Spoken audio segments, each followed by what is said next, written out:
First thing police ಅವರಿಗೆ ನನ್ನ ಕಡೆಯಿಂದ ಒಂದು ಸ್ಟ್ರಾಂಗ್ ಏನಂತ ರಿಕ್ವೆಸ್ಟ್ ಏನಂತ ಹೇಳಿದ್ರೆ, ತಪ್ಪು ಮಾಡಿರೋ ಒಬ್ಬ ಆರ್ಮಿ ಆಫೀಸರ್ ಆಚೆ ಆರಾಮಾಗಿ ಓಡಾಡ್ತಿದ್ದಾರೆ, ತಪ್ಪು ಮಾಡದಿರೋ ನಮ್ಮ ವಿಕಾಸ್ ಗೌಡ, ನಮ್ಮ ಡೆಲಿವರಿ ಬಾಯ್ ಬಂದು ಪೊಲೀಸ್ ಸ್ಟೇಷನ್ ಅಲ್ಲಿ ಇದ್ದಾರೆ. ಇದು ಯಾವ ತರ ನ್ಯಾಯ ಅಂತ ಪೊಲೀಸ್ ಅವರು ಒಂದ್ಸಲ ನೀವೇ ಥಿಂಕ್ ಮಾಡಬೇಕು.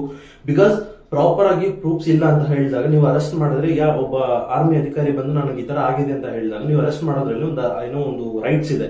ಬಟ್ ಅಲ್ಲಿ ಪ್ರೂಫ್ಸ್ ಅಷ್ಟು ಕ್ಲಿಯರ್ ಆಗಿದೆ. ಬಿಕಾಸ್ ಆರ್ಮಿ ಆಫೀಸರ್ ಅವ್ನು ವಿಕಾಸ್ನ ಎಷ್ಟು ಹೀನವಾಗಿ ಹೊಡೆದಿದ್ದಾರೆ, ಎಷ್ಟು ಟಾರ್ಚರ್ ಮಾಡಿದ್ದಾರೆ ಅಂತ ಹೇಳ್ಬಿಟ್ಟು, ಇದು ಆಲ್ಮೋಸ್ಟ್ ಒಂದು ಸ್ವಲ್ಪ ದಿನದ ಹಿಂದೆ ಸೇಮ್ ಇದೇ ತರ ಒಬ್ಬ ನಾರ್ತ್ ಹುಡುಗಿ ಬಂದ್ಬಿಟ್ಟು ನನ್ನ ಈ ತರ ಮೊಲಸ್ ಮಾಡಿದ್ದಾರೆ ಅಂತ ಹೇಳ್ಬಿಟ್ಟು ಒಂದು ಡೆಲಿವರಿ ಗೈ ಮೇಲೆ ಇಲ್ಲಿ ಮೂಗ್ ಮೇಲೆಲ್ಲ ರಕ್ತ ಬಂದ ತಕ್ಷಣ ಒಂದು ವಿಡಿಯೋ ಮಾಡ್ತಾರೆ. ಅದೊಂದು ದೊಡ್ಡ ಕೇಸ್ ಆಗುತ್ತೆ. ಬಟ್ ಅದು ನಿಧಾನವಾಗಿ ಆ ಕೇಸನ್ನ ಅನಲೈಸ್ ಮಾಡಿದಾಗ ಗೊತ್ತಾಗೋದೇನು ಅಂತ ಹೇಳಿದ್ರೆ ಫೇಕ್ ಮಾಡಿದ್ದಾರೆ ಅಂತ.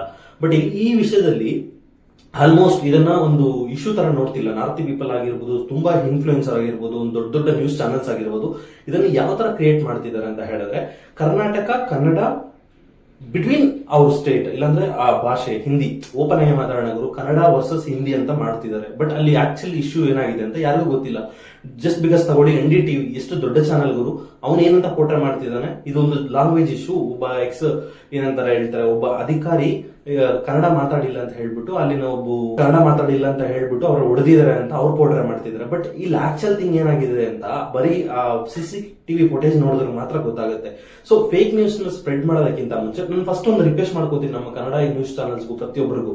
ಬಿಕಾಸ್ ಅವರು ಅಷ್ಟು ಟುವರ್ಡ್ಸ್ ಅವರ ಮದರ್ ಟಂಗ್ ಮೇಲೆ, ಇಲ್ಲಾಂದ್ರೆ ಅವರ ಪರ್ಸನ್ ಮೇಲೆ ಅಷ್ಟು ಅಫೆಕ್ಷನ್ ತೋರಿಸ್ತಾ ಇದ್ದಾಗ, ನೀವು ಕನ್ನಡ ನ್ಯೂಸ್ ಚಾನೆಲ್ಸ್ ಏನ್ ಮಾಡ್ತಿದ್ದೀರಾ, ಪೋರ್ಟ್ರೇ ಮಾಡಿ ಅವ್ರು ಆಗ್ತಿರೋದು ನ್ಯೂಸ್ ಚಾನಲ್ ಎಲ್ಲ ಫೇಕ್ ನ್ಯೂಸ್ ಅಂತ ಹೇಳ್ಬಿಟ್ಟು. ಬಿಕಾಸ್ ನಮ್ಮ ಹತ್ರ ಪ್ರೂಫ್ಸ್ ಇದೆ, ಎಕ್ಸಾಕ್ಟ್ ಆಗಿ ಏನಾಗಿದೆ ಅಂತ ವಿಷಯ ನಮ್ಗೆ ಗೊತ್ತು. ಬಟ್ ಯಾಕೆ ನೀವು ಸುಮ್ಮನೆ ಇದ್ದಾರೆ ಕನ್ನಡ ನ್ಯೂಸ್ ಚಾನೆಲ್ಸ್? ಇದು ನಾನು ಹೇಳ್ತಿದ್ದೀನಿ, ಈ ವಿಷಯದಲ್ಲಂತೂ ಎಲ್ಲಾ ಕನ್ನಡಿಗರು ಒಗ್ಗಟ್ಟಾಗಿರ್ಬೇಕು. ಬಿಕಾಸ್ ಅಲ್ಲಿ ಇಶ್ಯೂ ನಮ್ದಿಲ್ಲ ಅಂತ ಹೇಳಿದ್ರು ಕೂಡ ಬ್ಲೇಮ್ ನಮ್ಮ ಮೇಲೆ ಬರ್ತಿದೆ, ನಮ್ಮ ಲ್ಯಾಂಗ್ವೇಜ್ ಮೇಲೆ ಬರ್ತಿದೆ, ನಮ್ಮ ಕರ್ನಾಟಕ ರಾಜ್ಯದ ಮೇಲೆ ಬರ್ತಾ ಇದೆ. ಸೊ ಆದಷ್ಟು ಇದಕ್ಕೆ ಸ್ಪ್ರೆಡ್ ಮಾಡಿ, ಟ್ವಿಟರ್ ಎಲ್ಲಿದ್ರು ಆ ವಿಡಿಯೋಸ್ನ ಲೀಕ್ ಮಾಡಿ.